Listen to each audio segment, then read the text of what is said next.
रणनीती टाइम्स मध्ये आपलं सर्वांचं स्वागत आहे। राज्य उत्पादन शुल्क विभागाने ऑपरेशन समन्वय अंतर्गत चिंचोली एमआयडीसी तालुका मोहोळ परिसरात मोठी धडक कारवाई करत 3 गोडाऊनसह बनावट देशी मद्य निर्मितीचा कारखाना उघडकीस आणला।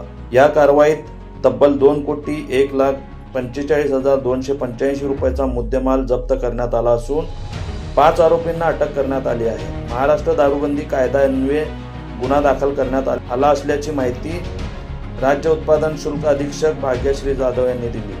राज्य उत्पादन शुल्क आयुक्त डॉक्टर राजेश देशमुख व जिल्हाधिकारी एस कार्तिकेयन यांच्या मार्गदर्शनाखाली सहआयुक्त प्रसाद सुर्वे, विभागीय उपायुक्त सागर धोंडकर, अधीक्षक भाग्यश्री जाधव आणि उपाधीक्षक सौरभ अधाटे यांच्या नेतृत्वाखाली ही कारवाई करण्यात आली। कारवाई दरम्यान बनावट देशी मद्याच्या हजारो बाटल्या, 13,800 लिटर स्पिरिट व बुचे, बॉटलिंग मशिनरी, 1200 लिटर तयार ब्लेंड, लाखो बनावट लेबल, आरो प्लांट, जनरेटर, मोबाईल संच तसेच मद्य निर्मितीसाठी लागणारे साहित्य जप्त करण्यात आले।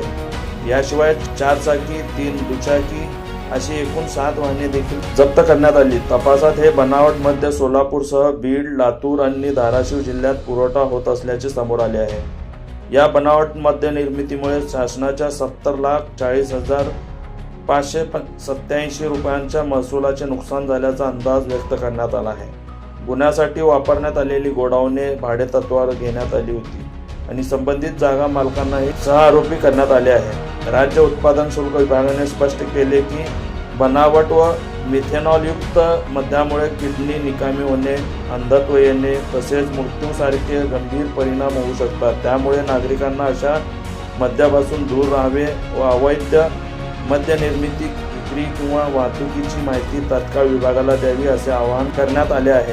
अवैध मद्य निर्मिती अथवा विक्रीची माहिती टोल फ्री क्रमांक 1800233999 किंवा व्हॉट्सअप क्रमांक 8422001133 वर देण्याचे आवाहन करण्यात आले असून माहिती देणाऱ्याचे नाव गोपनीय ठेवण्यात येणार असल्याचे अधीक्षक भाग्यश्री जाधव यांनी सांगितले। आपल्या शहरातील ताज्या घडामोडी पाहण्यासाठी रणनीती टाइम्सला सबस्क्राइब करा आणि बेल बटन प्रेस करा, लाईक आणि शेअर करा।